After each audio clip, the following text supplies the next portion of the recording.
प्रिय विद्यार्थियों, सुप्रभात। कक्षा 10 के समस्त वर्गों का हिंदी ऑनलाइन क्लास में हार्दिक स्वागत है। आप पढ़ रहे थे सूर्यकांत त्रिपाठी निराला। निराला की सामान्य जानकारी आपने पढ़ी थी गत कक्षा में। आज हम पढ़ेंगे उनका साहित्यिक परिचय। पुस्तक लीजिए अपनी और पढ़ेंगे। वैसे मैंने सारी बातें बता दी थी।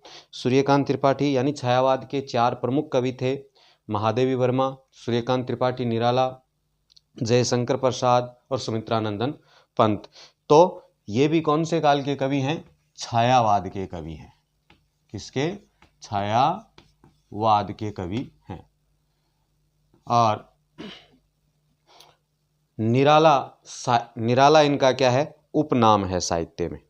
तो पढ़ेंगे हम छायावाद के प्रमुख कवियों में निराला उपनाम से प्रसिद्ध सूर्यकांत त्रिपाठी का जन्म वसंत पंचमी को बंगाल के मेदिनीपुर जिले में हुआ था। मैंने लिख दिया था उस दिन भी कि वसंत पंचमी के दिन और बंगाल के मेदिनीपुर जिले में इनका क्या है? जन्म हुआ था। उनकी औपचारिक शिक्षा हाई स्कूल तक हुई। तदुपरांत हिंदी, संस्कृत तथा बांग्ला का इन्होंने क्या अध्ययन स्वयं किया। 3 वर्ष की अवस्था में माँ और युवा अवस्था में पहुँचते पहुँचते पिताजी साथ छोड़कर इस संसार से क्या है? चले गए। जब ये मात्र 3 वर्ष के थे तब इनकी माताश्री का देहांत हो जाता है। और जब ज्यों ही ये युवावस्था में कदम रखते हैं तो इनके पिताजी भी इनका साथ छोड़ करके संसार से विदा हो जाते हैं। और प्रथम विश्व युद्ध के बाद फैली महामारी में पत्नी, भाई, भाभी और चाची चल बसे थे। पहला विश्व युद्ध लड़ा गया, उसके बाद जो महामारी फैली उसमें उनके भाई हैं, भाभी हैं, पत्नी है, चाचा चाची सब क्या हैं? चल बसे थे। यानी परिवार में कोई भी इनका अपना नहीं बचा था। अंत में एक पुत्री बसती है। वो कौन? सरोज। तो सरोज भी युवावस्था में पहुँचते पहुँचते अपने पिता का साथ छोड़ करके इस संसार से चली जाती है। तो पढ़ेंगे हम। अंत में पुत्री सरोज की मृत्यु ने निराला को भीतर तक झकझोर दिया।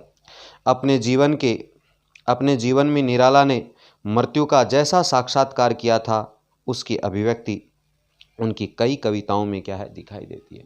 जैसे साक्षात उन्होंने मृत्यु से साक्षात्कार किया हो और वो एक तरह से मृत्यु का भयावह रूप उनकी कविताओं में देखने को आपको मिलता है। विषम परिस्थितियों में भी उन्होंने जीवन से समझौता न करते हुए अपने तरीके से ही जीवन जीना क्या है? उन्होंने बेहतर समझा। कविता के साथ साथ उपन्यास, कहानी, आलोचना आदि विधाओं को लिखने वाले निराला मूलतः एक क्या थे? कवि थे। उनकी कविताओं में जीवन का यथार्थ चित्रण तथा मानव की पीड़ा, स्वतंत्रता के प्रति तीव्र आक्रोश, अन्याय तथा विषम जीवन परिस्थितियों के प्रति संघर्ष करने की ऐदम्य गूंज, ऐदम्य जिसे दबाया नहीं जा सके, ऐदम्य गूंज सुनाई देती है। क्यों? क्योंकि साहित्य में कहा गया है कि उस समय का साहित्यकार ही स्वतंत्रता की बेड़ियों को उतार फेंकने के लिए आम जन को क्या करता था? प्रेरित करता था। इसलिए निराला का आविर्भाव भी स्वतंत्र भारत में हुआ। इसलिए उनकी कविताओं में भी और तीव्र आक्रोश है स्वतंत्रता के प्रति। तो इनकी रचनाएं हैं अनामिका, परिमल, याद रखोगे, गीतिका, तुलसीदास, कुकरमुता, रानी और कानी, नए पत्ते, राम की शक्ति पूजा, अर्चना और आराधना। ये इनकी प्रमुख साहित्यिक रचनाएं हैं। तो संकलित आपके पाठ्यक्रम में इनकी 2 कविताएं आई है। पहली है अभी न होगा मेरा अंत और दूसरी है उनकी मातृवंदना कविता। तो उन दोनों कविताओं का भाव क्या है हम यहाँ पढ़ेंगे। कवि निराला की प्रस्तुत कविता अभी न होगा मेरा अंत, रेखांकित रखोगे आगे की पंक्ति को, अभी न होगा मेरा अंत जीवन की युवा अवस्था को अभिव्यक्त करते हुए हृदय की जीवंतता को क्या है? प्रकट करती है। एक तरफ युवावस्था है, वो एक तरह से अक्रमण्य या आलसी बनने के लिए नहीं है, वो तो एक तरह से हृदय में एक जीवंत अभिलाषा या जीवंतता, जो ओजस्विता को व्यक्त करने वाली होती है। जीवन रूपी वन में वसंत ऋतु रूपी हृदय उल्लास कभी भी समाप्त होने वाला नहीं है। जैसे ही वसंत ऋतु आती है प्रकृति में, तो चारों तरफ हर्षोल्लास हैं, वनों में चारों तरफ हरियाली और एक नयापन महसूस होता है। वैसे ही जैसे ही इस जीवन में भी जवानी या युवावस्था आती है, तो वो भी एक तरह से हर कार्य को बढ़कर आगे करने की एक प्रेरणा देने वाला होता है। निराला का काव्य किसी एक मुकाम पर आकर ठहरने वाला नहीं है। वह इस कविता के माध्यम से निरंतर उत्साह बनाए रखना चाहते हैं। मूल प्रेरणा यही है कि अभी न होगा मेरा अंत कविता में निराला ने निरंतर उत्साह बनाए रखने की क्या है प्रेरणा दी है।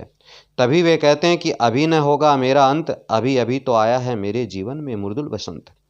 जीवन का ये पड़ाव हाथ पर हाथ रखकर बैठने के लिए न होकर जीवन के कर्म सौंदर्य को निष्ठापूर्वक बढ़ाते रहने के लिए है। ये कविता निराला के प्रखर आशावाद एवं जिजीविषा जीवन जीने की प्रबल इच्छा से लबरेज है, सरोबार है।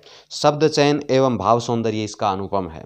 तो दूसरी कविता उनकी मातृवंदना कविता में निराला का राष्ट्र प्रेम मुखरित हुआ है। इसमें वे अपने अर्जित सभी कर्मफलों को माँ भारती के चरणों में अर्पित कर अपने को धन्य महसूस करते हैं। मातृवंदना कविता में कवि का राष्ट्र प्रेम मुखरित हुआ है। जीवन के जितने भी श्रेष्ठ कर्म फल हैं, जितने भी उन्होंने जो कुछ जीवन में प्राप्त किया, वो सब का सब हैं, कहते हैं ना कि तन मन धन सब कुछ माता के चरणों में यानी भारत भूमि के चरणों में अर्पित करके अपने आप को धन्य महसूस करते हैं। कवि जीवन पथ के सभी विघ्न बाधाओं को पार करता हुआ माँ की सेवा में अपना बलिदान कर उसे हर दुख से मुक्त करना चाहता है।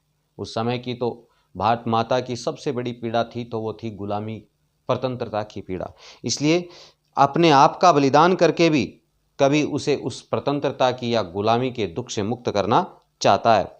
विनय शिल्प में लिखी गई ये कविता एक अद्भुत क्या है कविता है। तो हम पढ़ेंगे सबसे पहले अभी न होगा मेरा अंत कविता, जिसमें पहला छंद है अभी न होगा मेरा अंत, अभी अभी तो आया है मेरे जीवन में मृदुल बसंत। अभी न होगा मेरा अंत। अंत विनाश, मृदुल सुंदर या कोमल।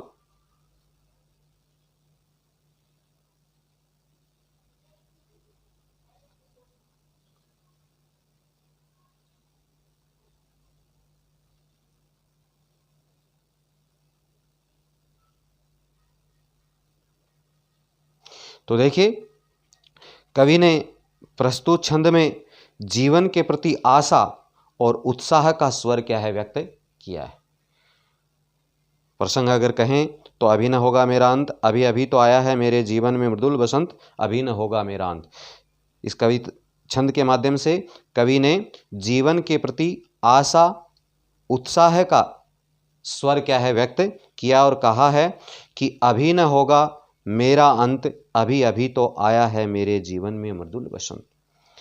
कवि कहते हैं कि मेरे जीवन का अंत अभी नहीं होगा। क्यों? क्योंकि अभी अभी तो मेरे जीवन में मनोरम या सुंदर क्या आया है, वसंत रूपी युवा अवस्था आई है।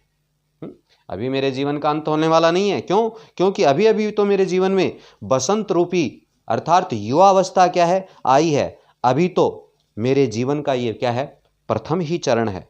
कौन सा चरण है? प्रथम ही चरण है। इसलिए अभी तो मुझे क्या है लंबी आयु क्या है जीनी है। इसलिए अभी न होगा मेरा अंत है। इसलिए अभी मेरे जीवन का अंत होने वाला नहीं है। क्यों? क्योंकि अभी अभी तो मेरे जीवन में और वसंत रूपी मृदुल युवावस्था का क्या हुआ है आगमन हुआ है। मुझे बहुत लंबी उम्र क्या है अभी जीनी है और जीवन में बहुत कुछ क्या है कर्म करने, इसलिए मेरे जीवन का अंत अभी होने वाला नहीं है। आगे हरे हरे पात डालियां कलियां कोमल गात, मैं ही अपना स्वप्न मृदुल कर फेरूंगा निद्रित कलियों पर जगा एक प्रत्युष मनोहर। पुष्प पुष्प में तंद्रालस लालसा खींच दूंगा मैं, अपने नव जीवन का अमृत सहर्ष सींच दूंगा मैं। द्वार दिखा दूंगा फिर उनको, है मेरे वे जहां अनंत, अभी न होगा मेरा अंत। तो पात पात पत्ते, गात शरीर,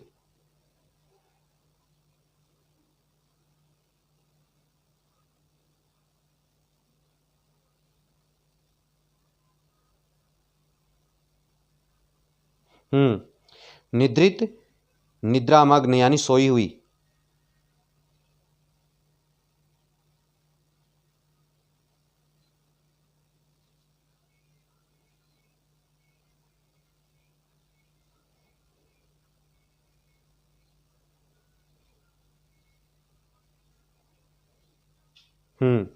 फिर प्रत्युष भोर या प्रभात।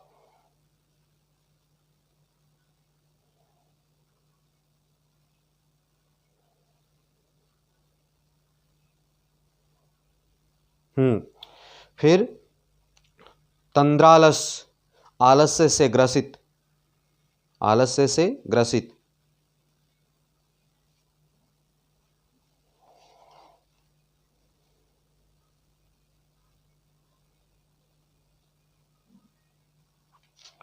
फिर अनंत जिसका कोई अंत न हो, असीमित भी बोलते हैं, लालसा इच्छा।